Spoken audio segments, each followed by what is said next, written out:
Jadi sebenarnya yang memberi nama Using itu bukan orang sini, tapi pihak VOC Belanda, karena setiap ditanya Using, orang Using gitu loh. Nah gitu. Jadi orang Using itu akhirnya juga disebut orang Using. Itu asal usulnya orang Using, Pak.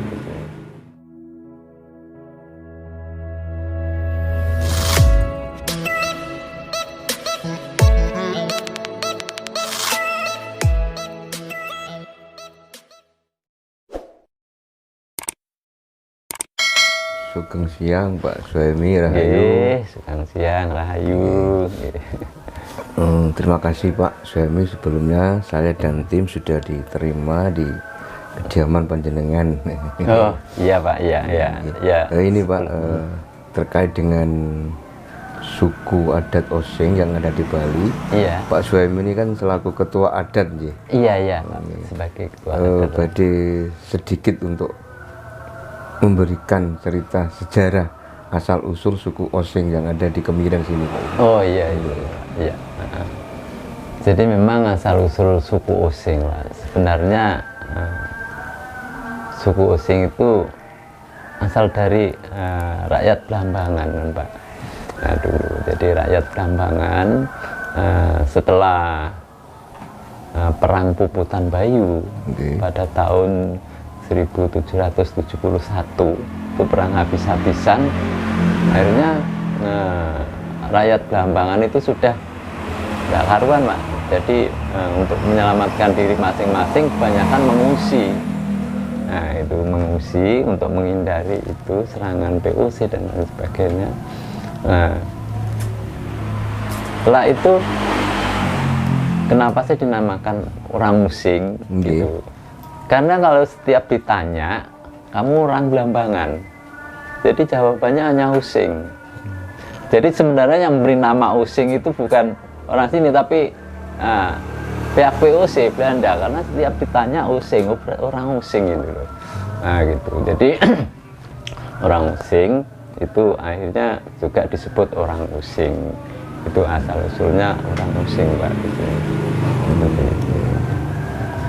Terus itu Pak, adat atau semacam ritual yang masih kental dilakukan oleh suku Osing sendiri itu seperti apa aja, Pak? Kalau untuk ritual-ritual itu di sini ada dua macam ritual tahunan, itu termasuk umum satu desa, dilaksanakan satu desa masyarakat. Itu yang pertama Barong Ider Bumi. Barong Ider Bumi. Barong Ider Bumi, karena di sini satu-satunya barong di sini yang paling tua barong di Banyuwangi di Kemiren, Pak. Itu ada kesenian barong. Itu di saat 2 Syawal hari raya Idul Fitri 2 hari itu dilaksanakan arak-arakan barong. Sebenarnya arak-arakan barong gitu.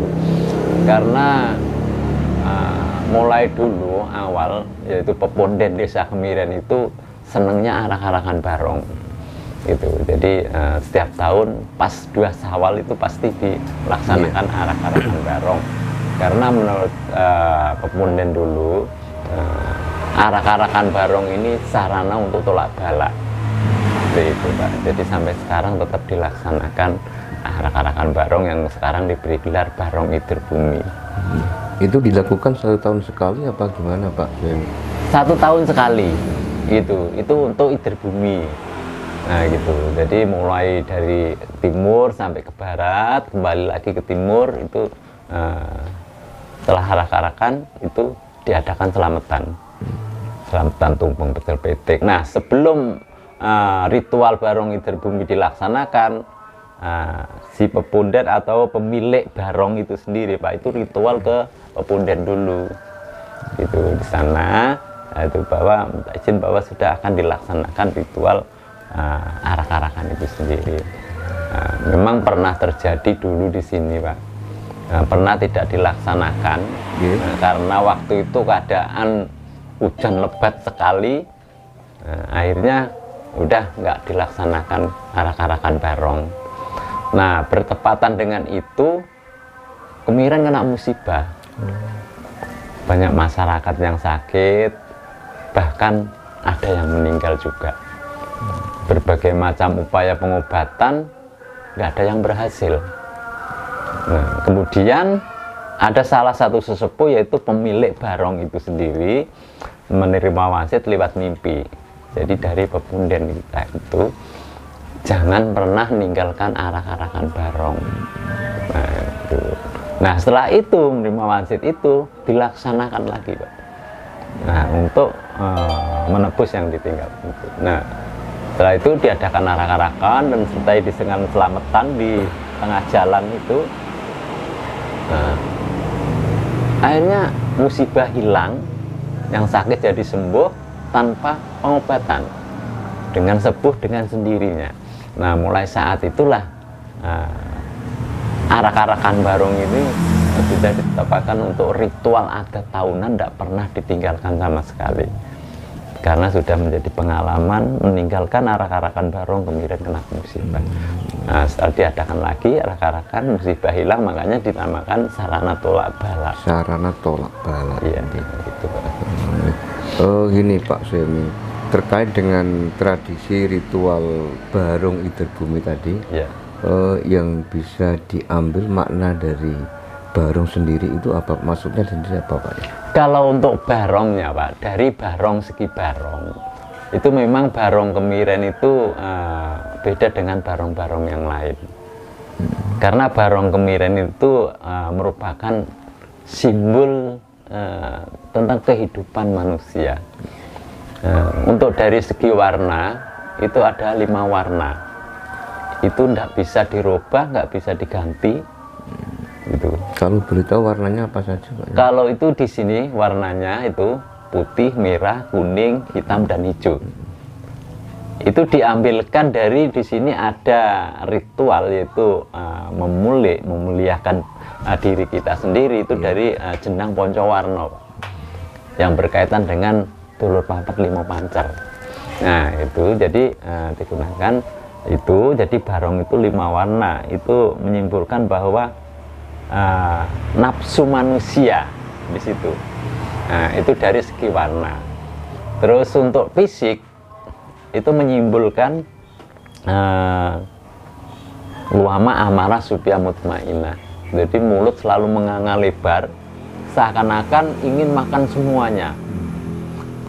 Jadi sifat manusia itu nggak ada yang merasa cukup, selalu kurang terus, pengen iki sudah punya ini, pengen iki, pengen itu adalah alwama.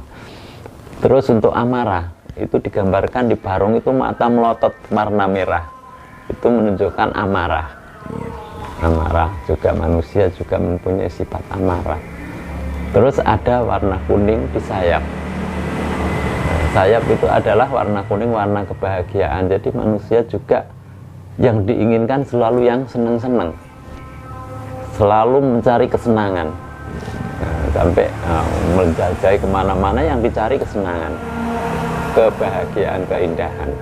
Nah itu. Terus di atas ada mahkota, itu yang warna putih, itu adalah kewibawaan, kesucian, kejujuran. Jadi walaupun sejahat apapun manusia pasti masih punya hati nurani kebaikan. Terus di belakang itu ada keling namanya, keling. Keling itu supaya kita iling. Di saat kita berbuat sesuatu harus iling, bisa membedakan mana yang baik, mana yang tidak baik gitu. Nah, terus di belakang keling ada burung menghadap ke belakang. Artinya kita jangan hanya mandang ke depan, sekali-kali tengok ke belakang. Nah, pengalaman masa lalu bisa dijadikan pembelajaran untuk ke depan lebih baik. Nah, sedang barong diperankan 2 orang itu membutuhkan kebersamaan dan kekompakan. Itu makanya dinamakan barong. Barong itu artinya bareng-bareng. Bareng-bareng. Nah, itu makanya itu digunakan simbol daripada kehidupan manusia. Tadi Pak Suemi mengatakan bahwa tradisi ritual itu kan ada 2 ya. Ya. Salah satunya tadi barong Ider Bumi. Ya. Itu yang 2-nya apa Pak? Kalau yang 2-nya itu adalah selamatan kampung, Pak. Selamatan kampung. Selamatan kampung yang sekarang diberi gelar Tumpeng Sewu. Jadi itu memang selamatan kampung itu berkaitan dengan awalnya kemiren. Nah, dulu di saat pengungsian di sini kan di saat itu masih hutan, Pak, di sini. Nah, masih hutan. Di dalam pengungsian itu membabat hutan di sini kebanyakan di sini pohon kemiri. Nah, jadi bisa disebut alas kemirian dulunya. Jadi ditebang untuk dijadikan kebun. Nah, orang dulu itu, utamanya orang Osing, mengerjakan sesuatu itu diawali dengan niat dan nadar. Besok kalau sudah berhasil, akan saya selamati. Itu biasanya selamatannya tumpeng pecel pitik. Tumpeng pecel pitik. Tumpeng pecel pitik. Ayam itu, Mbak. Iya. Ya, pecel pitik. Nah, setelah berhasil, setelah itu selamati, Pak.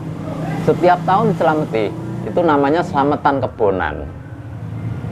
Selamatan kebonan. Nah, setelah itu kemudian semakin tambah penduduk, semakin banyak penduduk, akhirnya kebonannya itu menjadi sebuah kampung.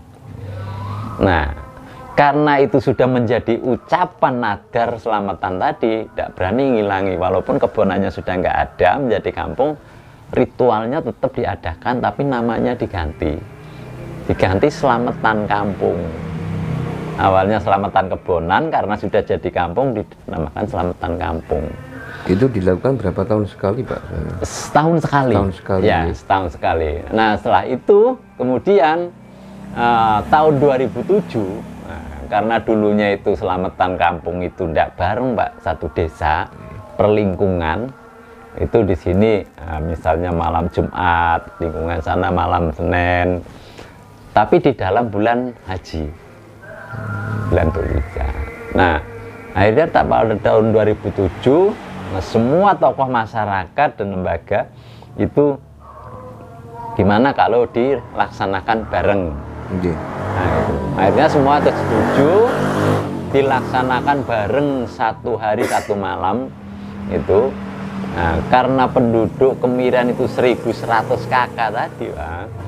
Nah, akhirnya per kakak minimal bikin satu tumpeng. Makanya sudah 1100 tumpeng. Makanya dinamakan diberi gelar tumpeng sewu karena lebih dari 1000 tumpeng tadi. Nah, itulah, Pak, sejarah tumpeng sewu. Terus untuk prosesi pelaksanaan tumpeng sewu itu di sepanjang jalan Kemiren itu terhampang tuper pecel pitik di pinggir jalan itu semua, Pak. Jadi masyarakat itu keluar ke pinggir jalan membawa tikar, selamatan kampung sepanjang jalan Kemiren itu. Terus setiap tumpeng itu ada oncor. Jadi oncor itu sebelum selamatan itu ada namanya penyalaan obor. Obor itu dari bambu yang ada minyaknya itu, Pak. Itu dinyalakan obor sebelum selamatan. Apa itu? Untuk filosofi penyalaan obor itu, kalau bahasa Osingnya, ojo kepaten obor, ojo sampai mati obore, artinya jangan putus persaudaraan. Makanya dinyalakan obor supaya ikatan tali persaudaraan ini tetap langgeng. Itu sebelum selamatan diadakan penyalaan obor, dikawal dengan barong juga. Jadi di sini setiap ritual pun tidak pernah meninggalkan barong. Nah, dikawal dengan barong untuk penyalaan obor, setelah itu baru diadakan selamatan. Tujuan dari pelaksanaan tumpeng sewu tadi itu tujuan pelaksanaan tumpeng sewu, nah, yang pertama ungkapan rasa syukur keberhasilan tadi, Pak. Yang kedua adalah ancang silaturahim. Nah, di saat pelaksanaan tumpeng sewu itu kita bareng-bareng, nah, itu tidak ada perbedaan sosial, itu semua kita sama. Nah, di saat tumpeng sewu, jadi yang pertama ungkapan rasa syukur, yang kedua silaturahim. Itu, Pak. Jadi selamatan tumpeng sewu, bersedekahlah karena sudah diberikan rezeki dan lain sebagainya. Ayo kita bersedekah untuk bersyukur, rasa bersyukur tadi. Iya. Terkait dengan 2 tahun yang lalu, Pak Suemi, kita kan dihebohkan dengan virus corona gitu. Iya. Nah, itu bagaimana Iya, itu. adat Osing menyikapi Ya, itu, jadi virus kemarin nah, itu? terutama Barong Idirbumi, Pak, itu ya sempat juga harus debat dengan anu dulu gitu, karena di saat itu kan tidak boleh untuk melaksanakan Iya. itu sebenarnya, tapi jadi alasannya tidak boleh karena ingin menyelamatkan masyarakat gitu. Terus saya tanya, kalau nggak dilaksanakan masyarakat jadi korban yang sudah tadi Pak saya ceritakan. Kalau dilaksanakan apa sudah bisa dipastikan untuk masyarakat kena virus. Nah itu. Jadi akhirnya agak susah antara dua pilihan tadi Pak gitu. Akhirnya ya sama-sama berkorban kalau gitu. Jadi kalau untuk corona ya belum tentu masyarakat Kemiren kena virus corona. Kalau kita di saat ritual itu orang luar tidak boleh masuk ke sini. Nah, akhirnya diputuskan begitu. Kalau nggak dilaksanakan sudah bisa dipastikan masyarakat korban yang pengalaman yang sudah jalan. Akhirnya ya sudah boleh dilaksanakan tapi dengan sederhana. Itu diambil intinya aja, dan juga di saat arak-arakan barong itu harus di saya pagari dengan Pak, petugas corona yang pakai semprotan itu di pinggir didampingi itu, akhirnya ya juga ya aman karena itu sudah menjadi ritual adat, tidak bisa ditinggalkan, termasuk tumpeng sewu itu. Jadi cuma sebenarnya orang luar itu bisa masuk ya saat itu tidak boleh gitu Pak, tidak boleh masuk ke sini karena yaitu masih ada larangan, nggak boleh ada tamu yang masuk di sini gitu. Itu jadi di saat itu tetap dilaksanakan. Kalau untuk masyarakat Kemiren di saat COVID-19 itu tidak begitu berpengaruh Pak di sini. Bagi orang yang sudah bapak-bapak, orang yang tua-tua, karena di sini kan masyarakatnya masyarakat agraris petani. Jadi setiap hari di sawah Pak, tidak ada kerumunan atau interaksi dengan orang lain gitu loh. Karena di sawah setiap hari, jadi tetap aktivitas hari-harinya tetap berjalan kalau di sini.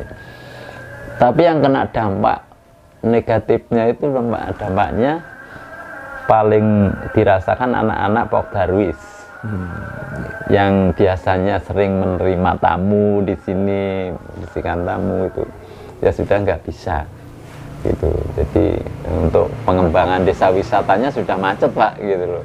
Nah, di saat itu. Tapi kalau untuk masyarakat umumnya di sini ya karena masyarakat petani sehari-harinya ke sawah ya nggak begitu merasakan corona. Gini Pak Semi, kan saya kan sering mendengar terkait dengan santet nih. Oh gitu ya. Banyuwangi ini kan bisa dikatakan santetnya itu paling iya, luar biasa. tapi sebenarnya itu gini, gimana Pak? Sebenarnya gini Pak, sebenarnya itu kalau nama santet itu dikatakan santet, di sini santet itu bukan sihir yang membuat orang sakit, tidak Pak sebenarnya. Kalau di apa itu yang dikatakan santet, ilmu santet itu bukan orang untuk membuat orang sakit, tidak. Santet itu adalah pengasihan. Ya, pengasihan. Ya, misalnya orang nggak suka bisa menjadi suka gitu loh Pak. Itulah adalah santet gitu. Tapi kalau untuk yang dikatakan pada umumnya seperti sihir dan lain sebagainya itu di sini bukan santet Pak, tapi sowuk Pak. Sowuk ya. Sowuk kata orang Banyuwangi, sowuk gitu. Jadi santet itu adalah ilmu pengasihan. Bukan usaha yang untuk membunuh orang. Bukan. Untuk usaha untuk membuat orang itu suka, gitu. Jadi pengasihan. itu disantet. Santet itu asal kata dari kantet. Kantet itu mau nempel terus supaya dia itu ngikut terus gitu. Nah, itu. Jadi di sini ada juga mantra-mantra pengasihan. Juga di sini yang terkenal itu adalah dulunya mantra Aji Jalan Goyang. Tapi sekarang sudah nggak digunakan lagi, nggak boleh sudah Pak. Karena orang kalau sudah kena jalan goyang itu sudah seperti orang gila, nggak ingat apa-apa, sudah yang dicari cuma yang itu aja gitu. Jadi sudah nggak mikir lain, sudah pokoknya yang dicari ya yang membuat tadi gitu. Jadi nggak ada obatnya kecuali orang itu sendiri yang obati itu. Makanya sekarang sudah nggak boleh menggunakan itu karena itu adalah sangat berbahaya, karena menjadi orang sampai gila dan lain sebagainya, karena itu nggak bisa disembuhkan kecuali pelaku itu sendiri gitu loh. Jadi itulah yang dinamakan santet seperti itu. Kalau dari tradisi adat suku Osing sendiri terkait dengan cara untuk menanggulangi agar kita terhindar dari ilmu santet, ilmu telur dan sebagainya, itu apa Pak SWM? Kalau untuk itu Pak ya, jadi ya memang orang Osing itu cuma tolaknya itu ya dengan tirakat Pak. Tirakat selalu melek malam. Melek malam Pak ya. Ya, jadi makanya di sini sampai ada budaya itu mocoan lontar yusup. Kenapa Pak? Mocoan lontar yusup. Mocoan lontar yusup itu biasanya dibaca semalam Pak kalau orang punya hajatan. Tapi untuk sehari-harinya biasanya itu dari sambil melek itu baca itu gitu. Makanya di sini bukan dinamakan mocoan tapi melekan dulu. Itu yang dimaksud apa tadi Pak? Lontar apa Pak? Lontar itu seperti buku. Kalau mungkin di Jawa mocopatan. Oh, mocopatan. Ya itu. Jadi memang ada tembang kasmaran dan lain sebagainya seperti itu. Itu biasanya sambil melek malam gitu, itu sama teman-teman baca itu gitu, Pak. Itu. Konon di suku Osing ini kan banyak Pak ya, tradisi-tradisi unik ya. Iya. Saya pernah baca itu ada salah satu tradisi mepe kasur gitu. Nah, itu bagaimana Pak? Amalannya seperti apa itu? Jadi mepe kasur gini Pak, memang masyarakat Kemiren itu punya kasur itu merah hitam. Merah hitam? Iya, merah hitam. Itu maknanya apa Pak Semi, merah hitam itu? Jadi ini kan misalnya kasur Pak ya. Ini di sini merah. Keliling merah di sini, terus di alasnya ini hitam. Itu semua orang Osing? Iya, semua masyarakat Kemiren punya. Makanya sampai disadakan tradisi mepe kasur.